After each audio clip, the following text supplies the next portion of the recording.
खुदावन मसीह यस्सु में मेरे अजीजों में प्रभु यीशु मसीह के जिंदा और मुबारक नाम में आपको सलाम अर्ज करता हूं। आपको आज की संगति में वेलकम कहता हूं। प्रियजनों, मैं हमेशा आप सबके लिए प्रार्थना करता हूं। खुदा बाप आप सबको अपने फजल में हमेशा संभाल के रखे। आज के दिन के लिए परमेश्वर का धन्यवाद करते हैं। आज की संगति के लिए पिता परमेश्वर का धन्यवाद करते हैं।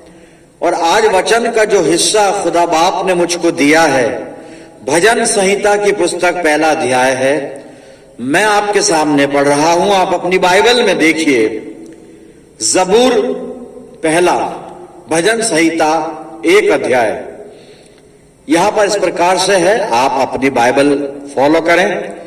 मुबारक है वो आदमी जो शरीरों की सलाह पर नहीं चलता और खताकारों की राह में खड़ा नहीं होता और ठट्टाबाजों की मजलिस में नहीं बैठता, बल्कि खुदावन की शरीयत में उसकी खुशनूदी है और उसी की शरीयत पर दिन रात उसका ध्यान रहता है। तीसरा पद है, वो उस दरख्त की मानिंद होगा जो पानी की नदियों के पास लगाया गया है, जो अपने वक्त पर फलता है और जिसका पत्ता भी नहीं मुरझाता। सो जो कुछ वो करे बारवर होगा। शरीर ऐसे नहीं, बल्कि वो भूसे की मानिंद है जिसे हवा उड़ा ले जाती है। इसलिए शरीर अदालत में कायम न रहेंगे, न खताकार सादिकों की जमायत में, क्योंकि खुदावन सादिकों की राह जानता है, पर शरीरों की राह नाबूद हो जाएगी। खुदावन अपने पाक कलाम के पढ़े जाने और सुने जाने पर अपनी बरकत नाजिल फरमाए। आइए हम अपने आप को खुदावन के कलाम को सुनने के लिए तैयार करें और दुआ मांगे। पिता परमेश्वर, हम तेरे बच्चे तेरे चरणों पर उपस्थित हैं। यह वक्त है तेरे जिंदा और मुबारक कलाम पर मेडिटेशन करने का। खुदा बाप, हम में से हर एक को पाक रूह का मसा अता फरमा कि हम पवित्र आत्मा की अगुवाई में होकर तेरे वचन को सुने, समझें, सीखें और अपने जीवन में इसको स्थान दें। प्रभु जी, होने दे जब ये वचन रूपी बीज हमारे दिल की जमीन पर गिरता है तो हमारी जिंदगियों में जड़ पकड़े और बहुत सा फल लाए। प्यारे खुदा बाप, जब तक हम तेरी संगति में हैं, तेरे हमारे बीच में कोई भी तीसरा आने ना पाए। प्रार्थना करते हैं प्रभु, हमारे चारों तरफ अपने पाक फरिश्तों की सेना का बाड़ा बांधना कि शैतान हमें किसी भी तरह से दखल ना दे पाए और तेरी रिफाकत से हमें जुदा ना कर सके। प्यारे आसमानी बाप, जब हम तेरी वेदी पर से उठकर अपने घरों को रुखसत होते हैं तो तुझसे बहुत सी आत्मिक आशीषें लेकर जाएं। प्रभु जी, अपनी जिंदगियों को तेरे अधिकार में देते हैं और ये प्रार्थना तेरे प्यारे पुत्र और अपने उद्धारकर्ता प्रभु यीशु मसीह के जिंदा और मुबारक नाम के वसीले से मांगते हैं। सुन और कबूल कर ले, आमीन। प्रियजनों, एक बार फिर परमेश्वर का धन्यवाद करते हैं आज की इस मुबारक संगति के लिए। कलाम का हिस्सा मैं आपके सामने पढ़ रहा था, जबूर पहला पूरा मैंने आपके सामने पढ़ा है। इसकी तीसरी आयत को मैं दोहराता हूं और इसी पर मनन करेंगे। भजन संहिता 1 अध्याय और 3 पद में लिखा है, वो उस दरख्त की मानिंद होगा जो पानी की नदियों के पास लगाया गया है, जो अपने वक्त पर फलता है और इसका पत्ता भी नहीं मुरझाता। सो जो कुछ वो करे बार-बार होगा। भजन संहिता 1 और ये 3 पद है। इसको मैं इंग्लिश में भी पढ़ता हूं, इंग्लिश वर्जन को आप देख लें ताकि हमारे बहुत से भाई बहन जो इंग्लिश की बाइबल इस्तेमाल करते हैं उनके लिए आसानी हो जाए। सुनिएगा, Psalm chapter 1 verse 3, He shall be like a tree planted by the rivers of water that brings forth its fruit in its season, whose leaf also shall not wither, and whatever he does shall prosper। अजीजों, भजन संहिता 1 अध्याय 6 पद हैं इसमें और यहां पर दो मुख्तलिफ character, दो भिन्न भिन्न चरित्र के बारे में बताया गया है। और दो चरित्र ये, एक अच्छा चरित्र, एक बुरा चरित्र। पहले 3 पद अच्छे चरित्र का वर्णन करते हैं, बाद के 3 पद यानी 4, 5, 6 ये बुरे कैरेक्टर का या बुरे चरित्र का वर्णन करते हैं। पर हम तीसरे पद पर मनन कर रहे हैं और ये तीसरा पद अच्छे व्यक्ति की बात करता है, अच्छे कैरेक्टर या अच्छे चरित्र की बात करता है। और इस अच्छे व्यक्ति के लिए यहां पर 3 पद में 5 बातें लिखी हुई हैं। अच्छा व्यक्ति, अच्छा चरित्र, अच्छा कैरेक्टर हम किसी भी तरह से ले लें, और इस अच्छे आदमी के लिए 5 बातें 3 पद में यह है कि वो उस पेड़ की मानिंद होगा, उस दरख्त की मानिंद होगा जो पानी की नदियों के किनारे लगाया गया है या नदियों के पास लगाया गया है। 2 बातें, ये पेड़ है जो बहती हुई नदी के किनारे है और इसको लगाया गया है, इसको प्लांट किया गया है। उसके बाद 3 बातें जो हैं, इसकी खूबियां हैं 3। तीसरी बात है ये अपने वक्त पर फलता है। चौथी बात है इसका पत्ता भी नहीं मुरझाता। और 5वीं खूबी या 5वीं बात है कि जो कुछ वो करता है उसमें सफल होता है, कामयाब होता है, प्रॉस्पर होता है। अजीजों, ये पेड़ कौन है, ये पेड़ क्या है? जिस पेड़ का जिक्र यहां 3 पद में है कि वो उस वृक्ष के मानिंद होगा, उस दरख्त के मानिंद होगा जो पानी की नदियों के पास लगाया गया है। और आगे फिर उसकी खूबियां बताई हैं। ये पेड़ मैं और आप हैं, ये पेड़ हम हैं, क्योंकि जो 5 बातें इस पेड़ के बारे में यहां पे बयान की गई हैं भजन संहिता 1 अध्याय 3 पद में, ये 5 बातें हमारी जिंदगियों से ताल्लुक रखती हैं।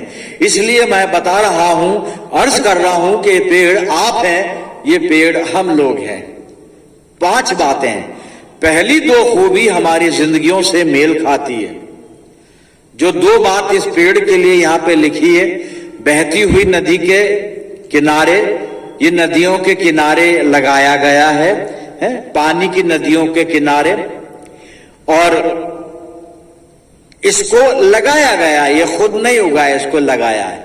ये 2 बातें हम पहले अपनी जिंदगी में देखते हैं।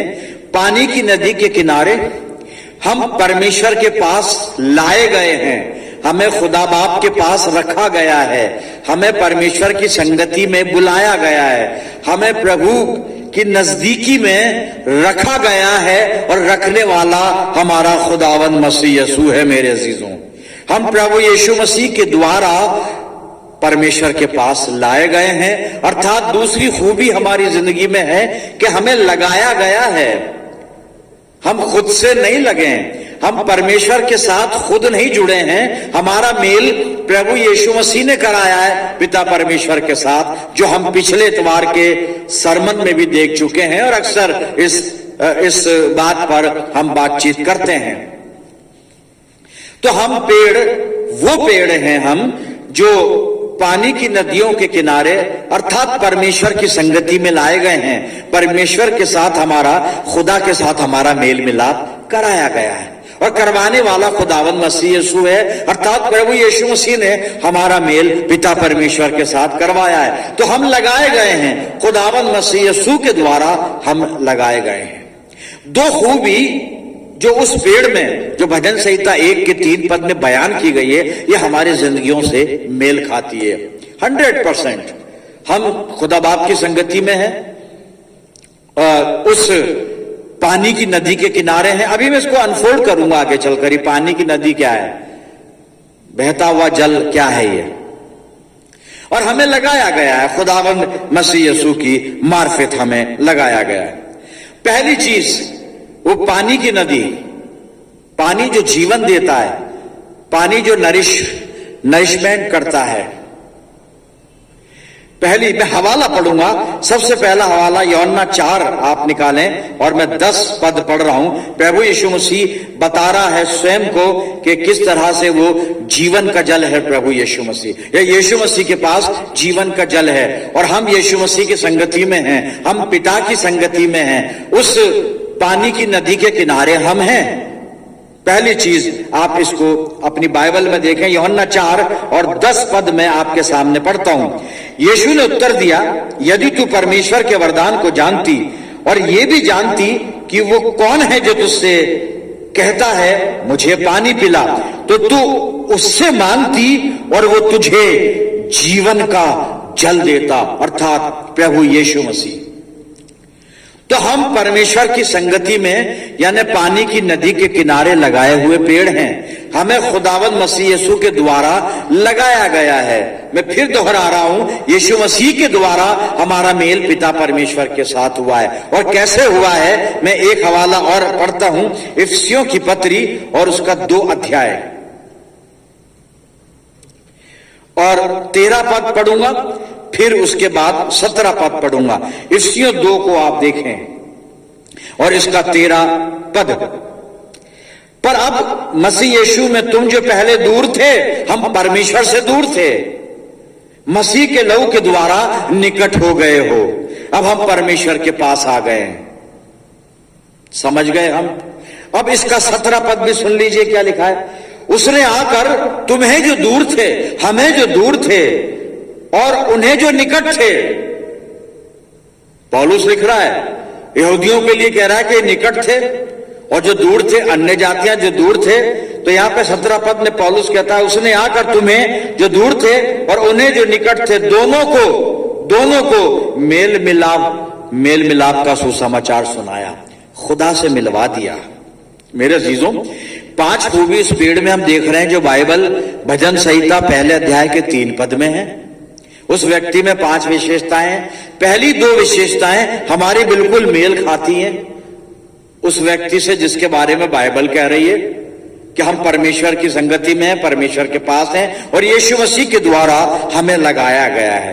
अब 3 बातें बचती हैं कि वो अपने वक्त पर फलता है, उसका पत्ता भी नहीं मुरझाता, चौथी बात, और 5वीं बात, जो कुछ वो करे उसमें वो सफल होता है। अजीजों, 2 पहली बातें मेल खा रही हैं हमारी जिंदगियों से, लेकिन ये बाद की 3 बातें क्या ये हमारे जीवन से मेल खाती हैं? अपने जिंदगियों को जांचना परखना बस शुरू कर दें। वो 2 बातें मेल खा गई पहली वाली।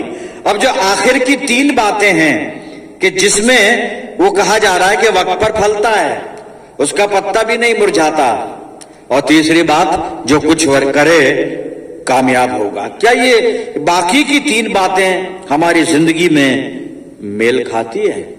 क्या हमारी जिंदगी में हरियाली है या फिर हमारे जीवन मुरझाए हुए जीवन है? क्योंकि वहां लिखा उसका पत्ता भी नहीं मुरझाता। जीवन तो छोड़िए या पूरा वृक्ष छोड़िए, पत्ता तक नहीं मुरझाता। अपनी जिंदगियों को हम टटोलें, अपने जीवन को टटोलें हम मेरे जीवन। क्या हमारी जिंदगी में वो खुशहाली है, वो आनंद है जो परमेश्वर देता है, वो आशीष है जो प्रभु यीशु मसीह के द्वारा हमें मिलती है? यानी क्या जिंदगी के अंदर हरियाली है, प्रॉस्पेरिटी है? क्या हमारे जीवन मुरझाए हुए हैं?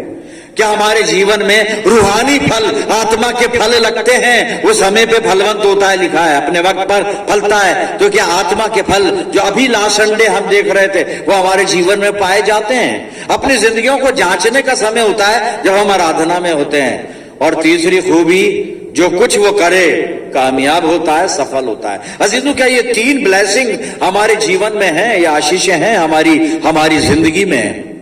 टटोलें अपने जीवन को। अगर हैं तो हम बहुत धन्य हैं, और नहीं है तो फिर हमें गौर करना पड़ेगा कि क्यों नहीं है। और अगर नहीं है तो इसका कारण बाइबल बताती है।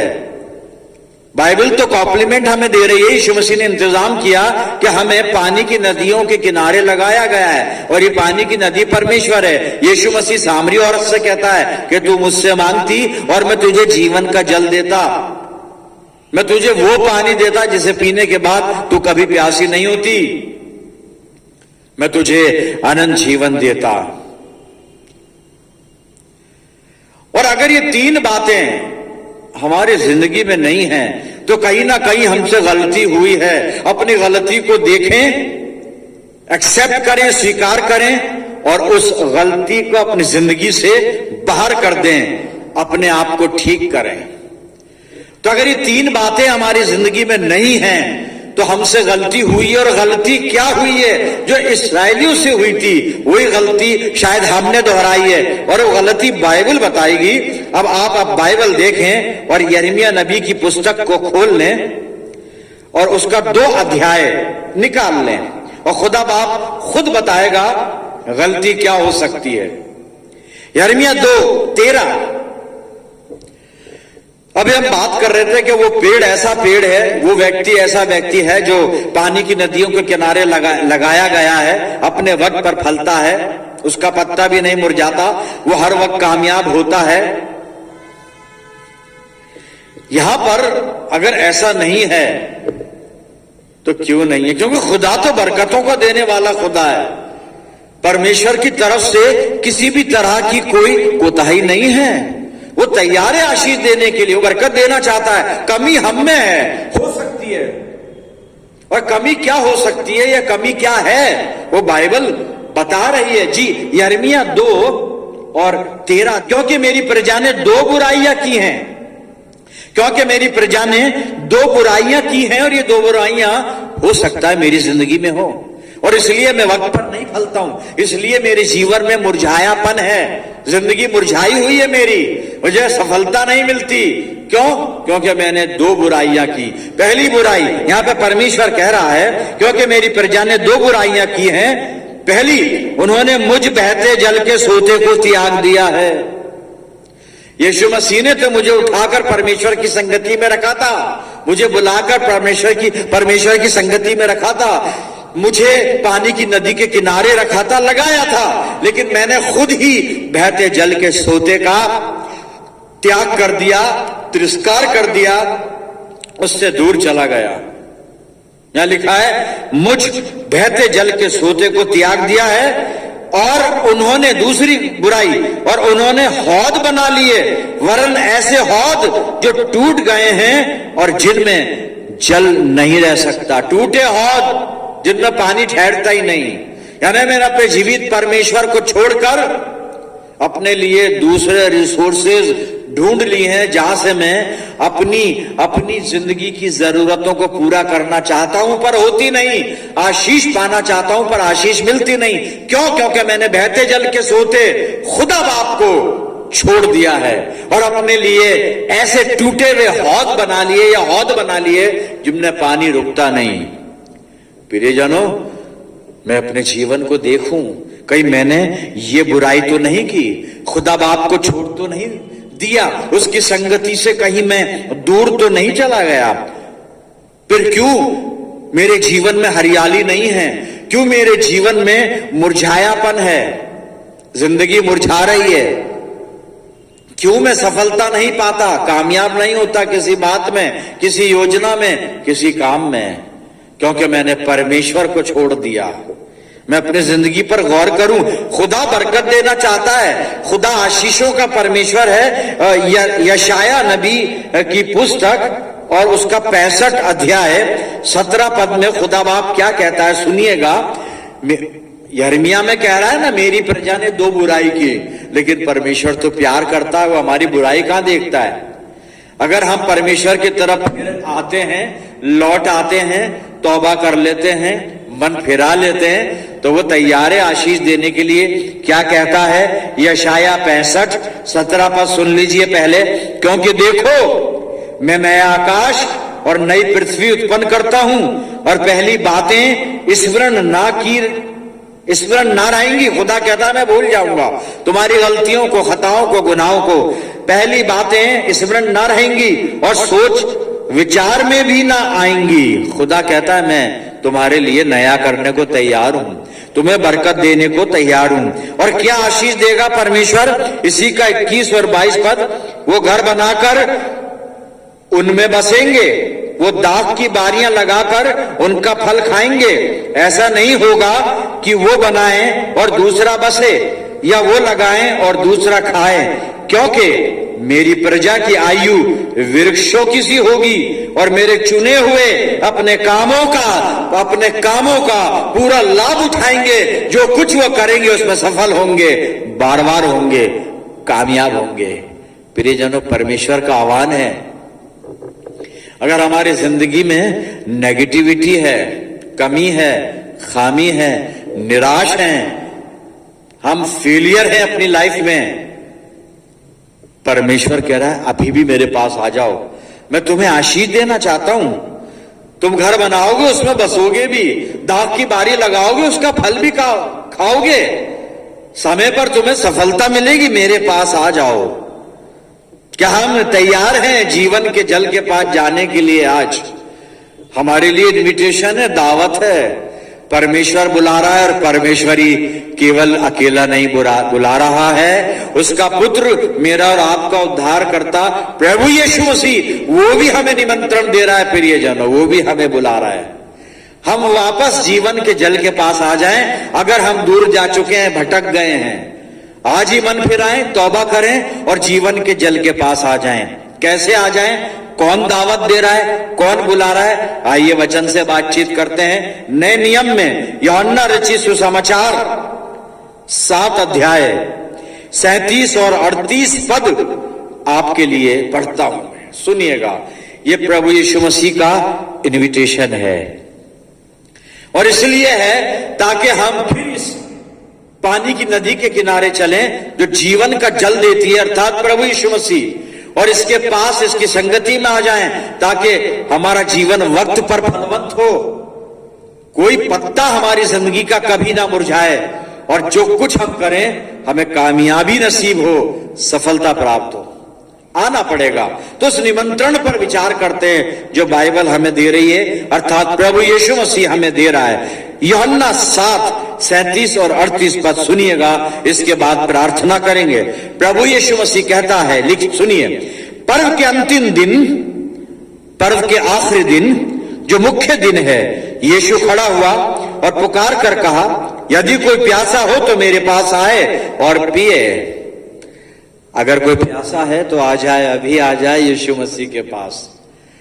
अभी आपकी प्यास बुझा देगा और जिंदगी की जितनी प्यासें हैं, प्यास भी तो कई तरह की होती है ना, तो जितनी प्यास है हमारी जिंदगी की, तरह तरह की प्यास, सब बुझा देगा।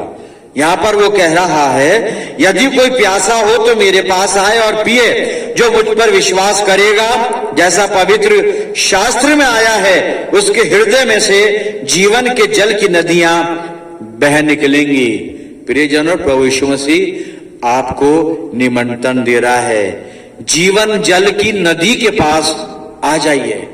आपकी हर किस्म की प्यास बुझ जाएगी, आपका जीवन हरियाली से भर जाएगा, कोई पत्ता आपकी जिंदगी का कभी ना मुरझाएगा और आप जो कुछ करेंगे प्रभु यीशु मसीह के द्वारा आपको सफलता प्राप्त होगी। प्रभु आपको आशीष देना चाहता है। खुदावंद मसीह यीशु के चरणों पर आ जाइए और दुआओं के साथ उससे मुलाकात कर लीजिए। आइए चलते हैं, प्रार्थना करें। खुदावंद मसीह यीशु में हमारे प्यारे आसमानी बाप, धन्यवाद करते हैं जिंदा मुबारक कलाम के लिए जो हमसे बातचीत करता है और मसीह जिंदगी में जीने के तौर तरीके हमें सिखाता है। परमपिता परमेश्वर, आज एक बार फिर तेरी तरफ से हमें प्रभु यीशु मसीह की मार्फत निमंत्रण मिला है कि हम जीवन जल की नदी के पास आ जाएं और आशीषें प्राप्त करें।